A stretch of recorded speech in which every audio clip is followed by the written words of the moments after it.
Hey, Black Hills. It's Brandon here, Black Hills Podcast. On this episode, imagine just being at a restaurant, hardware store, Menards, wherever, and you see a dog with a vest. Does it act well behaved, or is it completely out of control, barking, tugging at the leash, and you have a service dog, and this dog that isn't trained is coming at you? As common folk here in the Black Hills, we need to take better responsibility rather than taking our animals in public that aren't trained to be around other dogs or humans and act up and putting these medical tools that people need at risk and causing a stigma around here.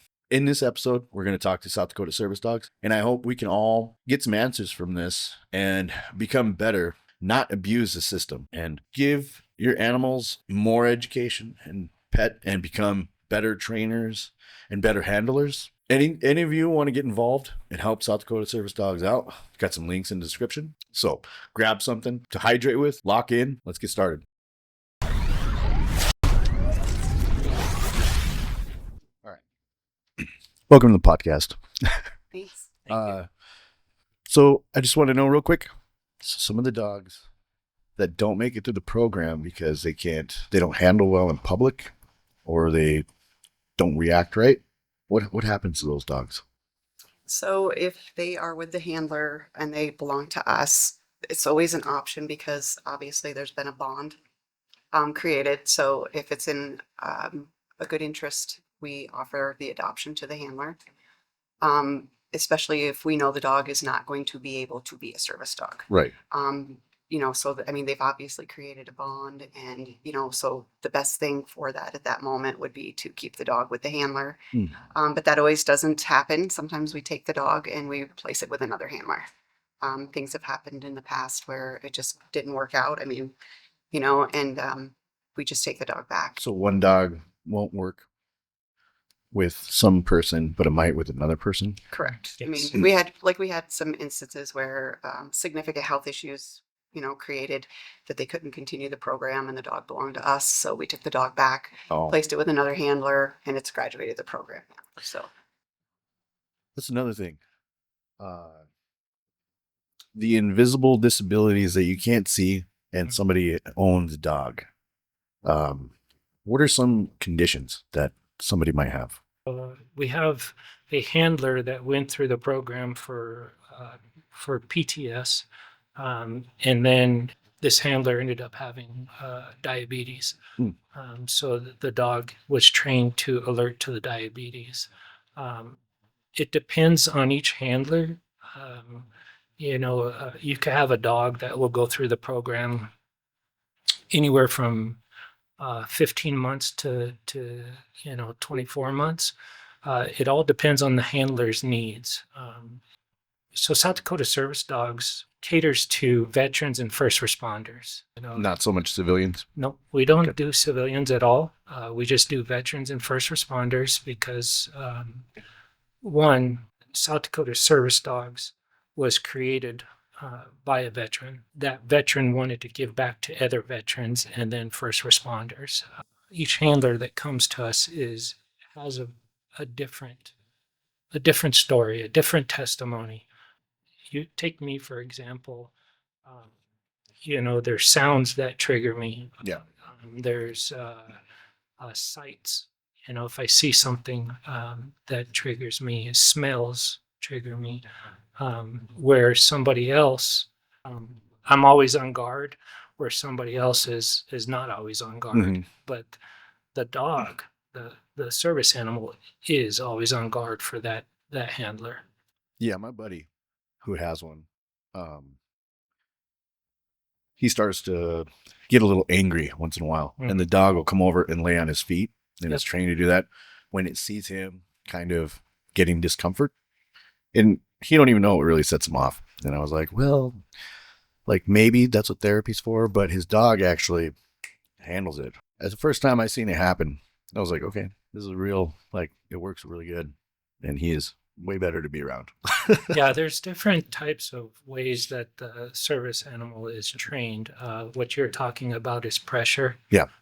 So by putting pressure on that individual, whether it be putting pressure on their feet or against them, in this case, that brings that handler, tries to bring that handler back into some Reality. sort of reality. Yeah. that they're not there. Just to give an example, last week or the week before, I was at my daughter's graduation. She graduated high school, and I had a lot of triggers there, and I couldn't stay for it. So what Bomber's trained to do is block.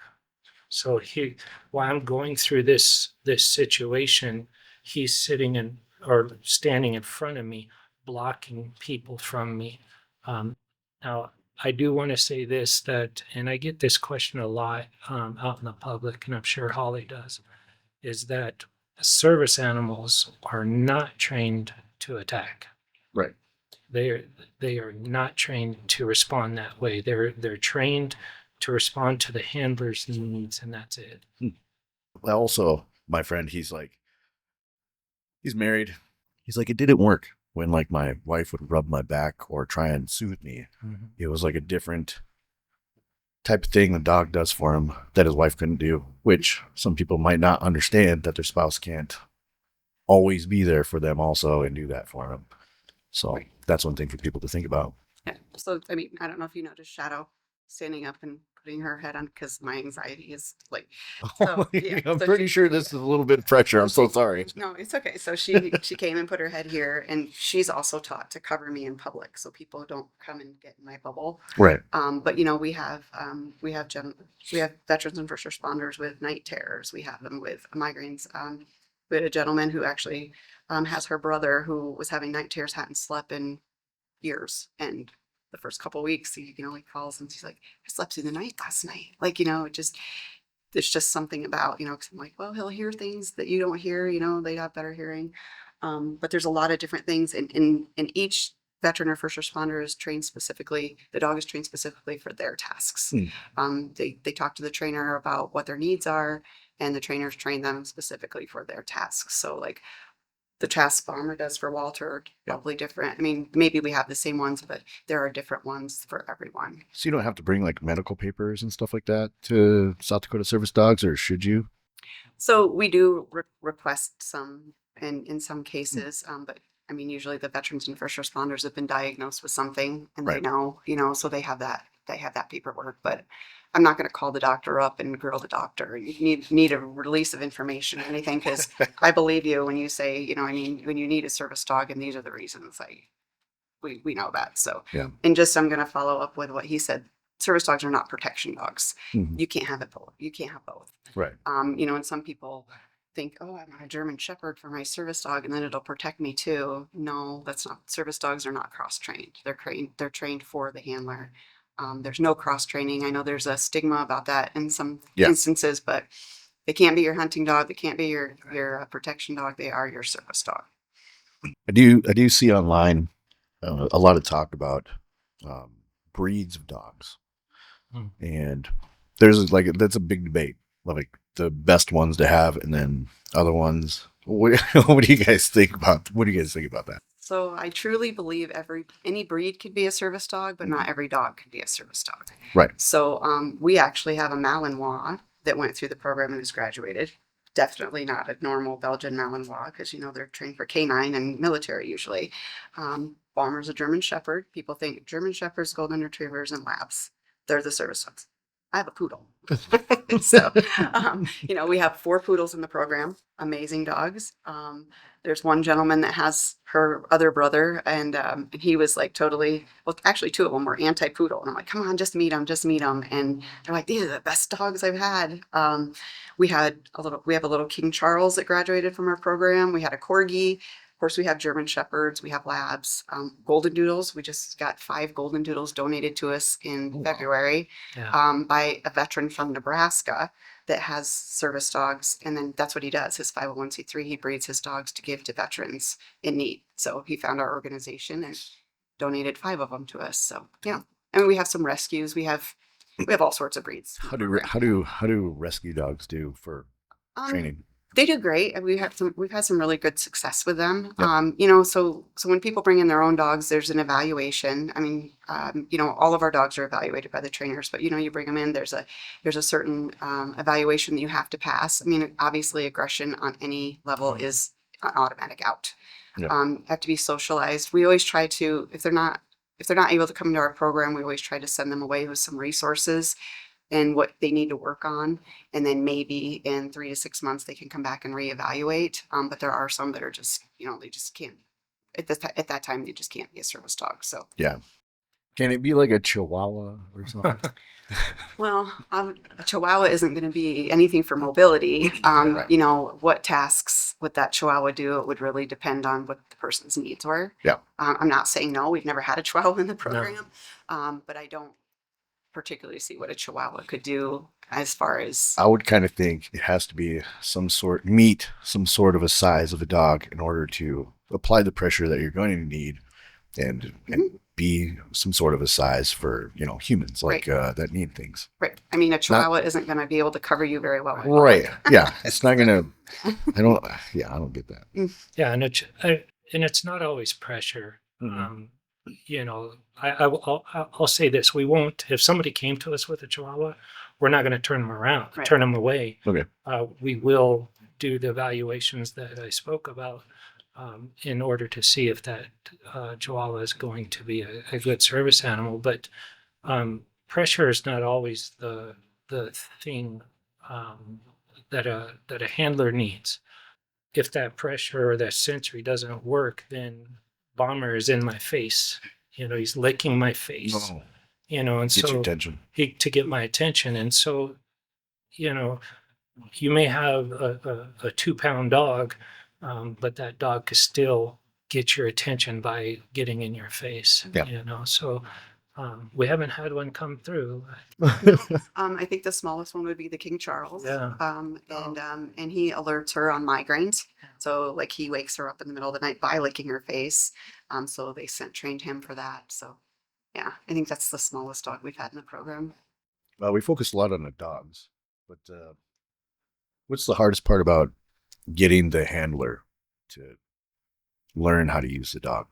It's a lot of people. Some people, do they learn? Like, does it take them longer sometimes than a dog? Well, we make a joke that sometimes we're not just the trainers aren't just training the dogs, you're also training the handlers. We've had handlers that, like the gentleman I referred to earlier, he had never had a dog of his own. Never. Never had a dog of his own. Wow. So, so there's just a lot of levels to that. So, I know I'm going to speak specifically on me going through personal things.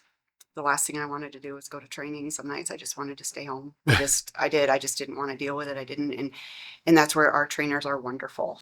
I say we're a wraparound family. I use that all the time because even when they graduate, you don't get rid of us that easy. Yeah. So, but some of the handlers really, they struggle because they've never had a dog before. And especially like our little 5 puppies. Puppies are puppies. Yeah. So we created a puppy class that one of our handlers trained, basically puppies 101, potty training, the manners. But, some handlers really have some hard days and when they miss class, it's not, you don't call up and say, hey, where are you? It's, hey, are you okay? Yeah. Like, what's going on? Like, what can we do to walk through this? Like I said, our trainers are great. And I feel we all have a really good, relationship with them. I hope they know that they can always come to us for anything and they will. I mean, we had one that just work schedule's crazy. We actually have one that is a handler that is a fire, he's in the fire department. He goes to the national fires. So when he goes, obviously he can't come to training. So, there's those kind of things, but we really want to help as much as we can. And the trainers are really, really, really focused in on that. Holly hit the nail on the head with our trainers. Our trainers are remarkable. South Dakota Service Dogs wouldn't be where they're at without our trainers. And in the military or first responders, we're always on the go, and it has to happen. Well, that doesn't work that way when you're training an animal. So I had to learn patience. And here's the other thing is the time, I want to touch on is that we spend an hour and a half a week with our trainers. Let's just use an example. Um, I'll have to show my trainer what I learned last week with my service animal. If there's anything that we need help on, Yeah. then they'll help us at that time. But if we show that we have, that we did the homework and the service animals moving forward, then we get new homework. And so only an hour and a half a week is what we're actually spending physical time with our trainers. But the majority of the training is the handler training the dog. Now, if you're having issues through the week, our handlers, like Holly said, our trainers, our handlers are allowed to call our trainers and speak to them about issues that they're having. So a week doesn't go by, and you're having issues and you wait for a week to talk about it. So our trainers are able to be reached and they'll talk you through, or they'll ask you to come back in before your time. That's good. They're checking in progress. So our handlers, one of the requirements that our handlers are supposed to do is fill out a weekly log. And that weekly log consists of what day, what training you did, where was the training at, what type of environment were you in, to say, were you training on gravel, were you training on concrete, were you training on dirt, rocks, whatever, because all that counts. So when the trainer sees that log and says, okay, I could see where the problem lies, why the dog wasn't picking up on it, because you were on rigid rocks, let's call it, so that's hurting their paws. The dog is more focused on the paws than what you're trying to get the dog to do. So how about we move that training over to the grass, let's say. The weekly logs are required to be turned in by our handlers, and our trainers are required to see those, review those logs to make sure that the progress is happening. Some people in the audience aren't very familiar with this. Either am I. But is there a fine line between because a service dog is like a medical tool It's a medical versus like let's say they're looking forward to getting a service animal, and then they also want to play catch and dog park and stuff like that. Is there a fine line between that? Yes. So one, we don't recommend our service animals going to the dog park. Okay. The reason behind that, we're not putting down the dog park. It's a wonderful thing for our community. The reason we don't recommend our handlers taking their dogs to the dog park is because we don't know about those other dogs. What type of is the dog angry? Does it like other dogs, etc.? Right. You think about it. Now, when it comes time, you'll notice that both of our dogs have vests on. I do want to say this that I think I know what's coming. Fake service dogs? No, I'm not done yet. We're gonna get into that. Yeah, we're gonna get into that. Wait to get into that. As the chief of education, we're gonna get into it. But service animals are the only ones that are not required to have a vest on. Right. So the only time in South Dakota codified law, service animals in training have the same rights as a service animal out of training. That has graduated the program. The only difference why a service animal in training is required to have a vest on is because you want that tag on there. They're required to have in training on their vests. Now, the way that our dogs are taught, and it depends on the handler. When this vest comes off, Bomber knows that he could play, he could be a dog. Because we can't expect them to always be in work mode. Right. So like Bomber knows when that vest comes off, it's play mode. Oh. When the vest is on, it's work mode. So it, you know, the other thing is, They're all trained like that? Pretty much, or some? Well, again, it depends on the Right. handler. Like Okay. I'm the same way. Yeah. Like she's working, she has her vest, but she knows like takes it off. That's awesome. Game's Yeah. on. She That can is- play. Yeah. Yeah, she can play. She gets super excited when I get her vest out.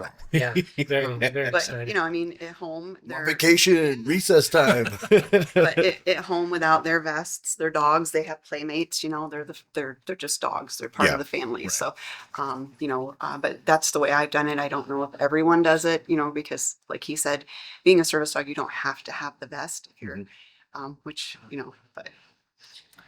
I would also say to the other part of your question is, there is a lot of fake service animals out there, and so when we're training, or what the way we train our handlers is, many handlers have different rewards for their dogs. We had one handler that had the fire hose. That when the dog did well, they would give them the fire hose. Some handlers use treats. Treats are a handler's best friend during training. Yeah. But when the dog is out working, you don't want to confuse the dog by playing with the ball while the vest is on. Right. If you understand where And then you mix Yeah. you mix work with leisure. Right. Yeah. Okay. I mean, even like my granddaughters, they know. Shadow has her vest on. Oh, can't be. It just. That's good. Yeah. People recognize that. I mean, and they should. I mean, we have the do not pet, ask to pet kind of things. Just so people can Yeah. respect that, because the dog is working. Right. And if it's playing ball or whatever, and we're going into one of Right. our episodes, they're not going to be able to help us like they're trained to do. So. We do have a lot of people in our community that are very supportive of veterans, like, a lot. But are civilians hypocritical for finding a loophole to abuse the system for fake service dogs? 100%. 100%. 100%. It is insane how much it is. Like, I was at Safeway, and there was this old vet in front of me, had a service dog, and then this lady had a vest on her dog. It didn't say service dog, but it was a vest with a bunch of patches. And this dog started like pulling and yipping and snapping at his dog, and his dog just butted up against his leg and just stood there. And he was like, and then he said, "Come on," and then he kind of walked off, and I was like, "You got to go, lady." And I got pretty mad, and I stepped right in. I was like, "You got to go." She's like, picked her dog up and took off. I see that a lot though. It should not be that often. At breweries too, people bring Uh-huh. their dogs in vests to breweries that are not well behaved. They're not trained. They're yipping at other dogs. Is it the handler's fault for civilians, or is it like the how do I say this? The difference between a service animal and an emotional support animal and a pet? A big difference. Yeah. So an emotional support dog is basically a pet. Yep. So that's that. It's like a blanket. It's like a weighted blanket that takes you. They're not trained to respond like a service animal is. Mm-hmm. They are there for comfort for their person. Mm-hmm. Emotional support dogs are pretty much the ones that are giving us a bad name. Yeah. And I don't mean South Dakota Service Dog. I mean handlers in general. Yeah, it's an epidemic here in our community, and it's affecting just civilians too that actually need service dogs also. So Yeah, and it's so the rights between a therapy dog, an emotional support dog, and a service animal are very different. The therapy dog has to be trained, has to be certified to be a therapy dog. Oh, okay. It cannot just go into a hospital and claim that it's a therapy Yeah. dog. There's a certification that you have to get. And Now, that's certified by FDA, right? yes, Okay. so And then that- service so- dogs are ADA So here's the thing, though, is therapy dogs are the only ones that have to pass a certification test. Okay. Here lies the problem with service animals is there is technically no certification that a service animal has to have. You yourself, outside of South Dakota Service Dog, could train your dog to be a service animal. There's no requirement for it to be a certified trainer, a certified organization. Okay. There's no requirement. Emotional support dogs are protected by the Fair Housing Act. That's the only thing that an emotional support dog is protected by. And the emotional support dog is required to is the one required to show the need for them. And so the Fair Housing Act just allows for a renter to rent a piece of property and to be required to have it there. and bring their dog on, even though the dog is not, like the landlord says no dogs allowed. Right. So that's where the Fair Housing Act comes. Okay. The service Crazy. the service animal. So the service animal has, and like I mentioned earlier, has every right under the world, and so there is some exclusions on that I'll get to. But a service animal has the right to go to any establishment that the handler needs to go to. Right. There's a picture of me from last year when I had some medical issues that Bomber was in my room on my bed because I needed him. I was not able to control myself. And what I mean by that, they had me hooked up to machines, medications, so my mind was not controllable by myself. So my wife brought Bomber into the hospital, and he laid with me on the bed. You could go to restaurants, etc. Like I said, it's anywhere that the handler needs to go, the service animal has the right to go. Mm-hmm. The exceptions on that is, let's take bear country. Oh, yeah. All right. So perfect.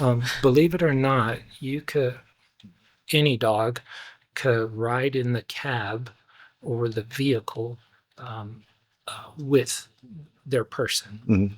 But you can't walk into the cub area with your service animal. The reason behind that is because you're walking into an area that there is predators. Right. So this is common sense also. Like, why would you want to put your dog in some sort of danger? Right. I mean, those cubs are pretty strong too. Believe me, people try to take their dog into those areas. That is. So. I mean, are they like service dogs, or were they like just civilian dogs? It's like, okay, yeah. So yeah, stupid people. It's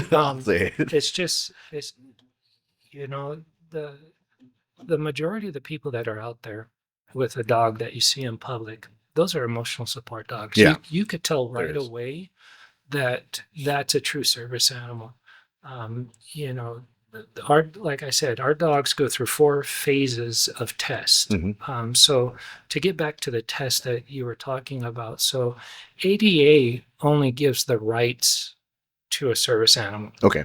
So AKC actually has 2 tests that our dogs are certified on by a certified AKC trainer. And that's called Canine Good Citizens or Urban Canine Good Citizens, also known as CGC or CGCU. And basically, those 2 tests is what the AKC recognizes as a service animal being trained for. Now, as I mentioned, our certifier has to be a certified AKC trainer to be able to have that AKC designation that the dog has been trained to these standards. The service animal has been trained to these standards. That's really the only thing that's out there for a service animal. Now, you and I first met, I told you I'm the chief of education and legislation. Mhm. So I am trying to work on legislation to help us, you know, combat this epidemic Yeah. that is, Amazon vests. absolutely. Yeah. Amazon vests. Mm. Amazon, you buy a vest on Amazon and it comes with the patches. Yeah, that is crazy. You know. And one thing I'll piggyback off of that just from situations that have happened to. Yeah, I want to hear about it. So Situation here. we have a gentleman that is in dire need of a service dog, Mhm. and his service dog, it was in training then, was attacked by a dog with a vest. Right. And the service dog we were training was so traumatized by that event that he could not continue getting trained in order to help that veteran. Oh, he washed out. So we Yeah. had to wash him out. And that is heartbreaking in itself because number one, I've known the veteran for years. and, Yeah. and, you know, in it's situations like that, that's the reason these fake service dogs. So Shadow and I were in Walmart Mhm. a couple months back and walking down the aisle and I can see this dog coming and this lady's just tugging on this dog and I'm like, oh boy. Oh, no. And it's just like, boom, looks at Shadow and there's nowhere for us to go down an Immediate aisle. anxiety. So just, I pulled her in quick and that dog lunged and I just put my leg up and of course the lady was not very happy with me. Right. Screaming, yelling at me. And a gentleman that I know that works at Walmart was just standing there and he walked over and she's just, Yeah. not being very nice. And I'm just like, that your dog came at me Yeah. and I'm not going to let your dog attack my Right. dog. And she's like, well, you don't even know what a service dog is. And I took a step back and there was Shadow sitting there like I had no idea what was going on. And but it's just things like that. If that dog would have attacked Shadow, then there's a possibility Shadow would have been traumatized and then I wouldn't have had my service dog. So that is a real thing. That is something that I really get so angry about is these people want their dogs with them and it's cool to have your dog with you and stick a vest on it, but they can create problems. The gentleman that I had to wash out of the program, him and his dog, I mean, that mattered. That changed his life. Because you already bonded with the dog, right? I mean, he still has the dog. Yeah. But we're training these dogs to give first responders and veterans a better quality of life, to be able to go to church, to be able to go into places.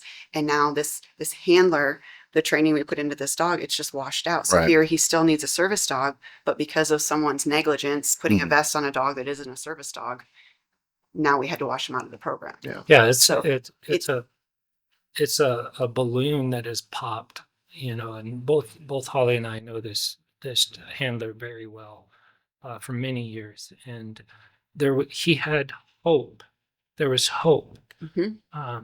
and unfortunately, due to somebody putting a vest on a dog, um, Just- you know that hope was taken from him. Yeah. And you can't, and it's not like we, tried for a month with this handler and his dog. We tried for quite some time to have the dog revert back, not have that traumatic moment in their brain to where they attack other dogs. Now this dog was just not attacking other dogs. This our dog. It was just that anytime that dog seen another dog, all it thought about was what happened to it. Yeah, I'm pretty sure it mentally messes with an animal, just like a human that goes out in public and then just gets punched, sucker punched Right. or something. Yeah. They're going to think Absolutely. about that. And then that dog is always going to be like, oh, there's another dog.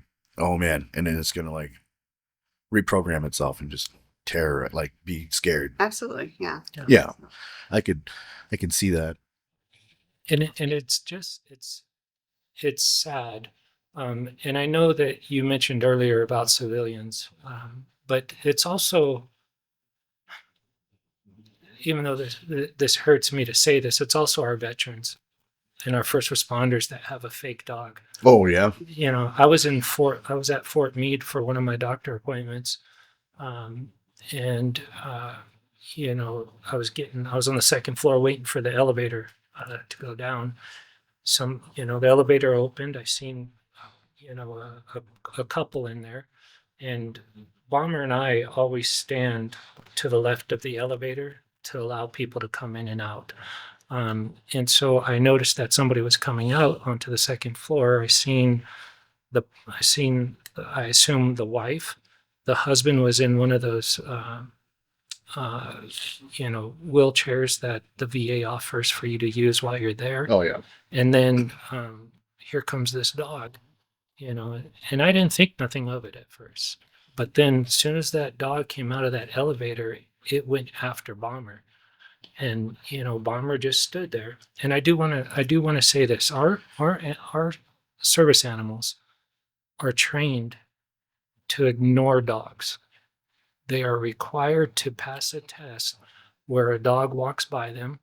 One of the things is our certifier has a dog that he can make, and our certifier is awesome. He's an awesome trainer of other animals, canines. He has a dog that just produces this aggression, Right. and so we use that dog to make sure that our dogs ignore that. A little bit of alpha walking by to make Right. sure they can just pass it on. Yeah. And keep going. And so Bomber did what he was supposed to. He stayed sitting on the left of me, but this dog just continued to try and come, and the person pulled his dog, and I was going to talk to this individual, but I just decided to go leave the VA. You're like, come here, you son of a. I left the VA, but then I immediately reached out to their Director or something. Compliance. Oh yeah. compliance The officer. VA. Yep. And so, and I told him the whole story. I said, go ahead and pull the video. Mhm. You'll see what I'm talking about. And so they're investigating that right now. And I said, that dog is only a dog. It's not a service animal. Right. It should not be allowed in the VA. Yep. And it's dogs like that are going to not only hurt our service animals, but are going to hurt the handlers, because we have hope. Like Holly mentioned church. I couldn't even go to church. It was hard for me to do anything with my family. I couldn't go to the store with my wife. Driving, brother, it was hard for me. Got to give it some time. I would go to work at 2:30 in the morning to get away from the traffic, because there's nobody on the road at that Mhm. time. It's just things that there was, that made me remember things that I just avoided it. I went to work and I came home. That's all I did. When it started with Bruno, my first service animal, I started noticing that a sense of normalcy was coming to me, and I was able to go to church. Explore more. Yeah, Yeah, in public. Life was becoming somewhat normal. It never leaves us. I'm gonna say that. What we've been through never leaves us, but having this medical device on our side allows for us to be able to breathe. Mhm. And that's what it is, just as we need the air to breathe, our veterans and first responders need these service animals to do life. Yeah. And I'll piggyback on that, and I call it the ripple effect. Oh. So I'm going to use Duff as an example. I have a very hard time calling him Duff. I don't Walter. So Bomber is healing Walter, allowing Walter to be able to go do things with his family. So that's a ripple effect that ripples down into the family. Mhm. He heals the family too. We're healing the veteran, the first responder, but we're also healing the family, because Very much. a lot of times, just like he said, he couldn't go, and that causes pressure on marriages, on relationships, on families. Oh yeah. So, it's just, it's that whole ripple effect that's what a service dog does. We're giving the veterans and first responders a better quality of life. And we're also, like I said, it's rippling down into the families where they can go grocery shopping and enjoy that. They can go to church and enjoy that, go to barbecues, things like that. And and I know Shadow's the same thing for me. My own kids have said that they see a difference in me with Shadow, because just like he said, there's things that'll never go out of our mind. We'll always close our eyes and see those things, or there'll be something that triggers us. Yeah. But the hope is what it is, the hope. And when that hope is taken, when it's like that handler, like he had that hope again, and then it was ripped from him. And that is one thing I wish that these people that use these fake service dogs would realize, that what you did to that person, you took his hope, you took the dog that was supposed to give him back his life. Yeah. And so, it's a big deal. I get very irritated about it. So, just like our situation, and, we had another situation where a dog was running around with a vest on, and it came at her, and so I had surgery on my wrist, and so she was in this, and she got scared, ran around the truck, and then jumped in, and then this dog is still like coming at us, and it has a vest on. So I went and found the owner and clued him in that that's not a service dog. He just wanted to play. And I said, well, they always say that shit. And I'm like, he has a vest on. That is not the way he is supposed to appropriate act. And I did, I can't. I had to be professional about it as I could, but it's just, I'm like, and then that's when I talked to Walter about, what do you do if you know it's not a service dog now with legislation? Pick up the phone and call the police. Yeah, so this last legislation, South Dakota, I should say, South Dakota legislation. On the books, so it's SB 81 and SB 82. SB 81, now it's a class 1 misdemeanor for a dog, for a service animal to be attacked, whether it be by another dog or by a person. So you call the cops and let them know that, your service animal was attacked or by either a dog or a person, and then they'll file the report, and it's a class 1 misdemeanor. So that's like assault on a human. Correct. Basically for the dog. And you got to have the paperwork for the service dog? So we'll get to that. Okay. So SB 82 is for fake service animals. Ooh. So SB 82 is class 1 misdemeanor as well for fake service animals. So paperwork on service animals, we're not required to have them.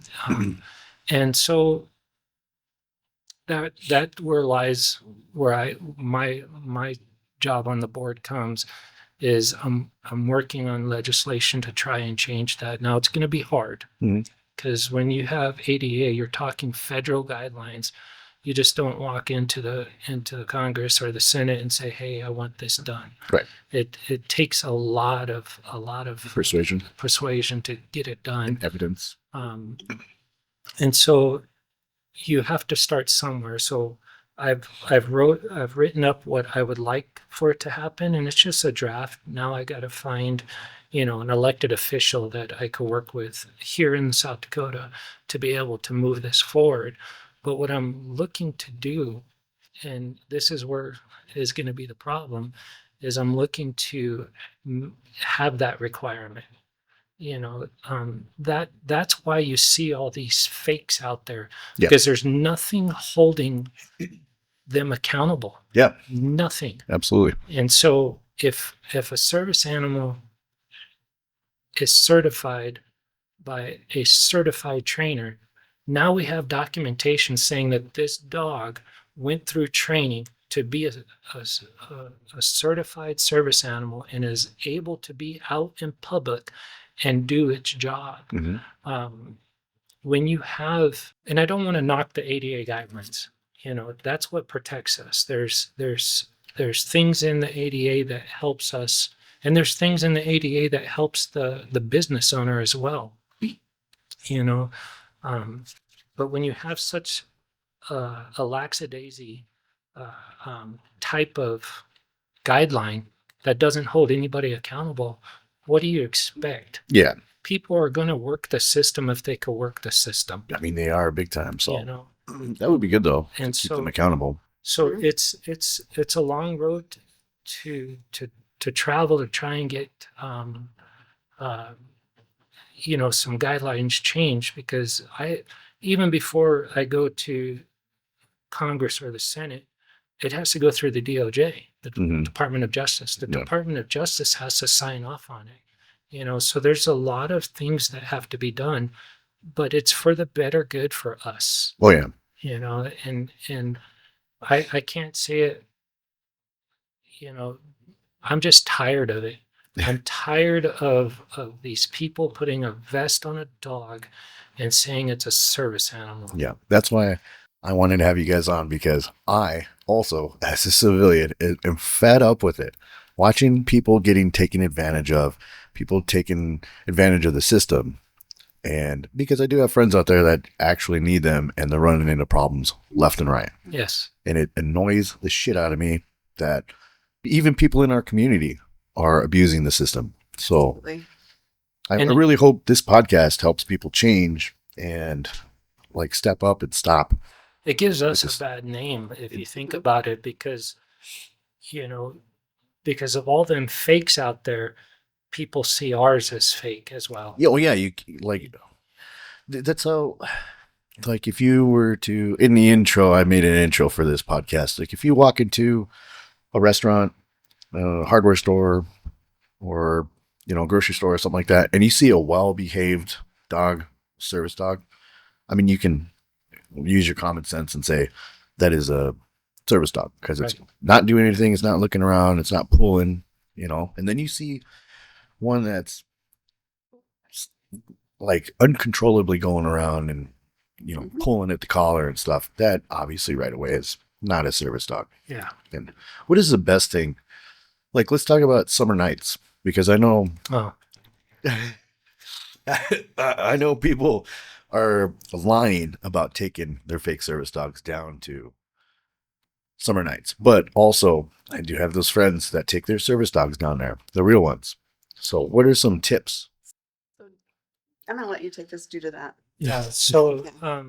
so one, I do want to say this. I thank Summer Nights for mentioning us, because we did train them about 2 years ago. And then after this Summer Nights started up and there was some posts that were made, I reached out to Summer Nights, and we're going to train them again on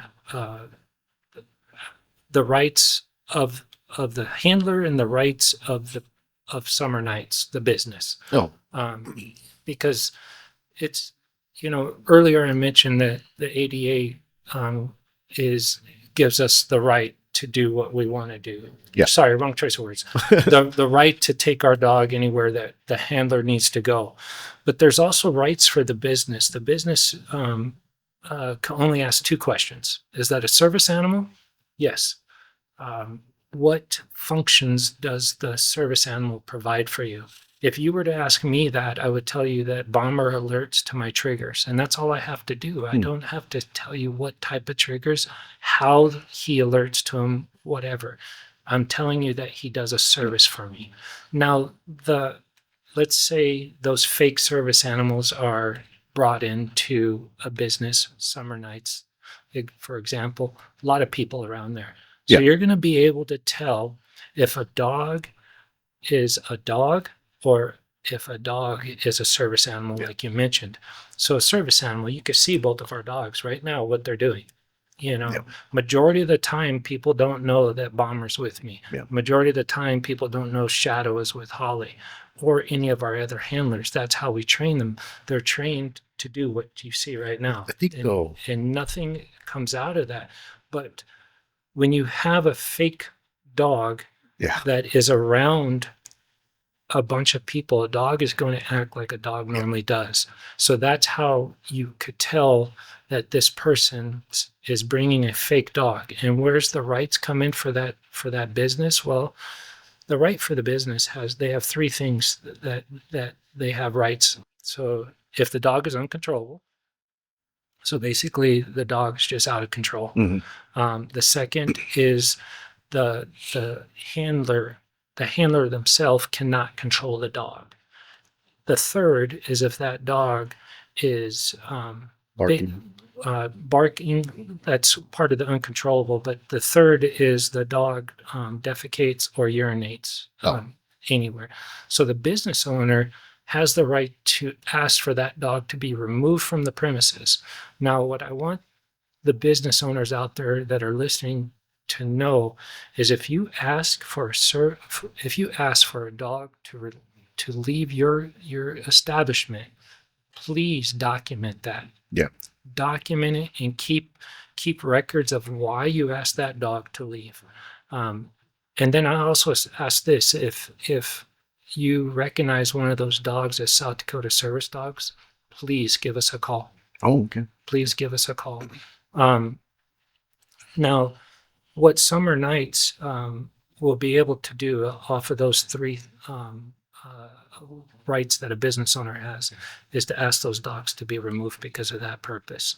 Now, not every dog that is brought in somewhere, is going to be, rowdy, wanting to play because kids are running around. That's the, I don't want to say worst thing. That's like a ball to a dog.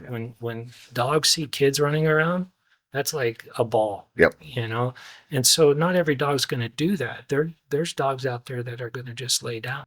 I think the reason why they ask, though, like the questions, is try and get some legitimacy out of, is that a real service dog? Because there is so much bullshit out there. They're trying to find some legitimacy. And if you can only ask a couple questions, it is kind of like somebody hiding something would definitely want to answer the less questions that are very vague, So, I mean, if you got a service dog, I would honestly be like, I don't know, like, what it's trained for and why I need that dog. Yeah, and I see where you're coming from on that. And that's, majority of us will. Yeah. Majority of us will tell us somewhat of our story, why we I need think them. some of them will get defensive, though. Some There people, is- because they just like, they don't know. There is some that, and I'm not going to say all of our handlers are going to tell why they need the dog, but you're fake.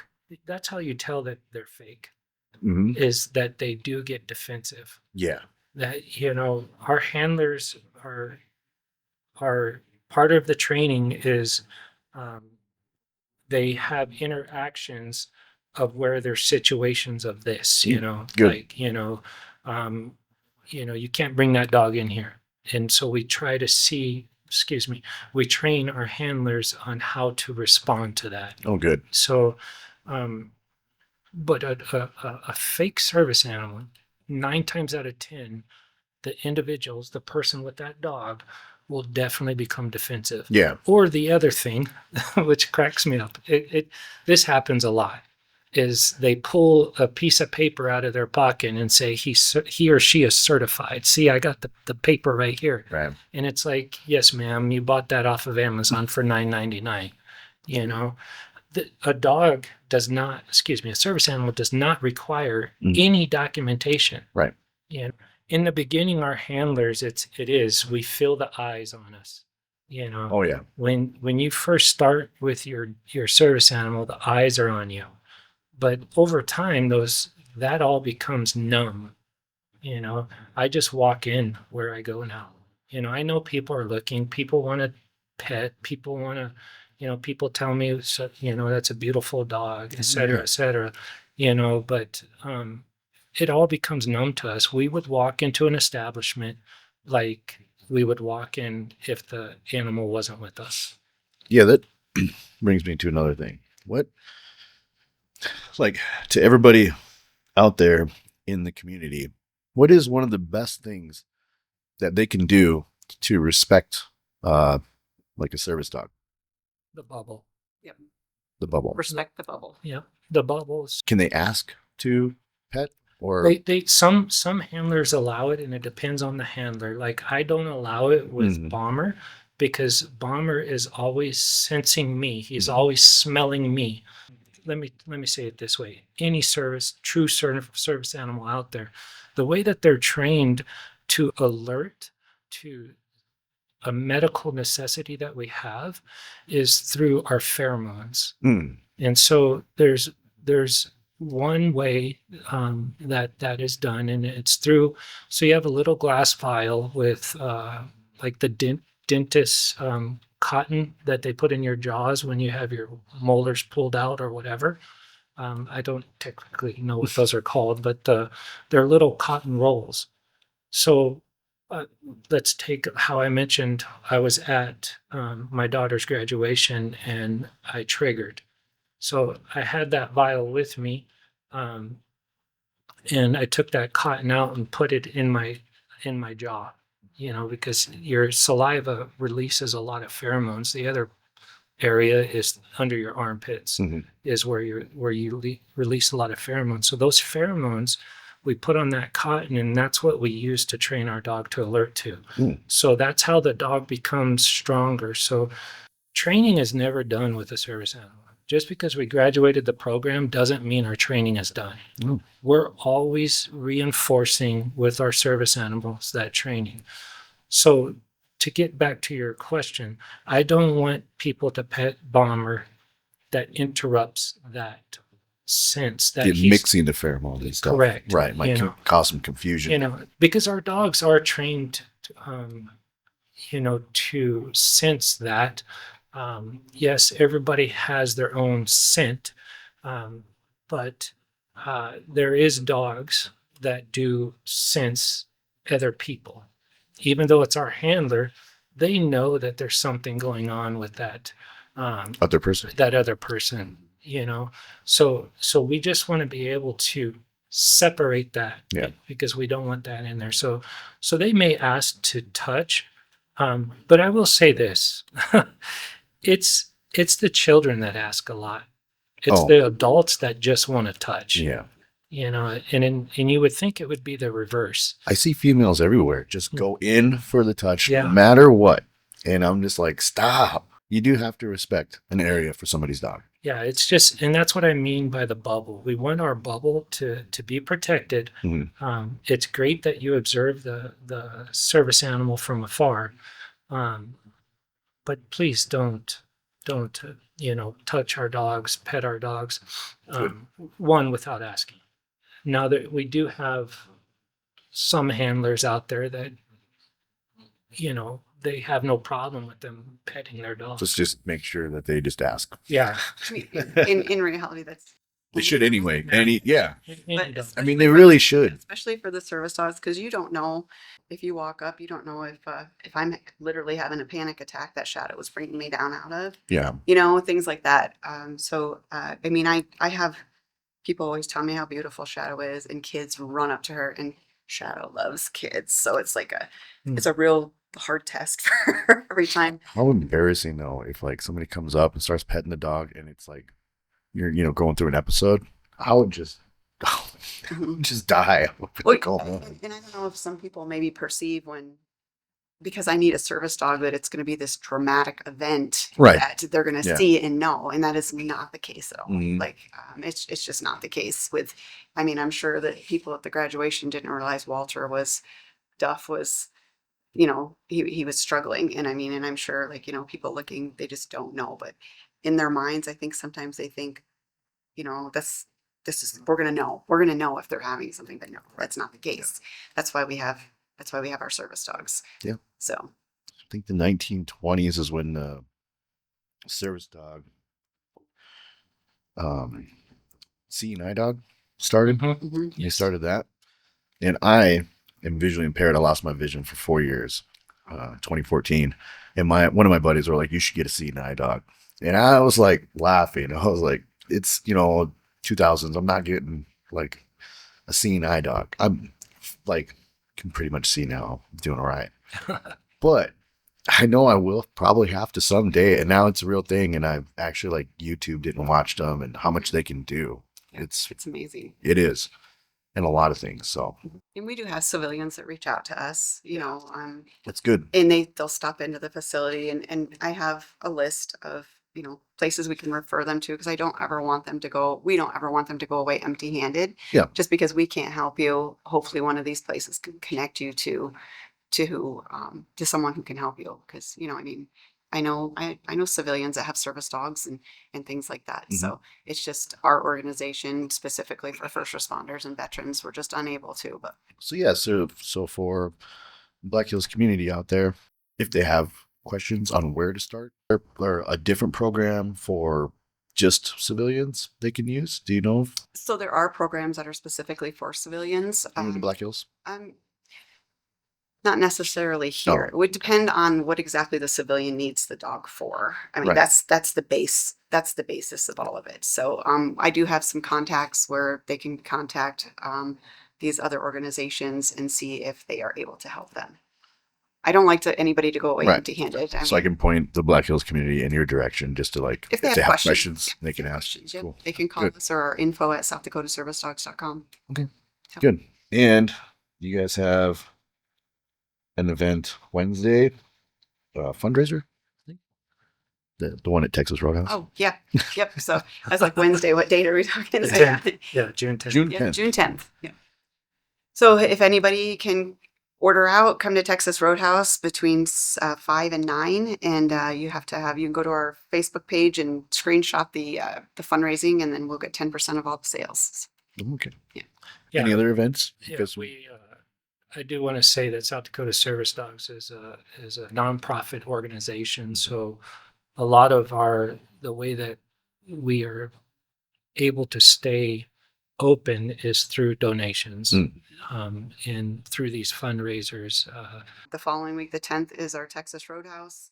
And then at the end of the month, the militiamen are putting on a poker run for us on the 27th. And then we'll have a dog jog in September. We'll have our own poker run in September. And then we just did a 50-50 raffle. There's just a lot of things coming up. We're going to be doing some bingo this month. Plant bingo is going to be our first theme. So okay. yeah. So, and then we'll do another one in July. So yeah, we've just got some things coming out. But yes, all of the donations go towards veterinary care for our dogs that we have, the training for all the handlers, just anything that the organization needs. So we're always, if anybody has any questions on that, or again, Good. call us or info@SouthDakotaServiceDogs.com. And we'll leave links down below for the events if you guys want to get involved and donate. I'll also try and find a donation link and leave it down below also. Okay. And thanks for coming on, guys. No, Thanks for appreciate filling us it. in. When you start going through legal stuff, for like doing things, I would like a little update on that and have it Yeah, back for on. sure. Yeah, definitely. Both of you For guys. sure. Great. That'd be great. I will email you. I'll connect the Yeah. two of you. So Yeah, for that'd be sure. awesome. definitely. All right. Thanks for so coming on. much. Thank you so All much. righty.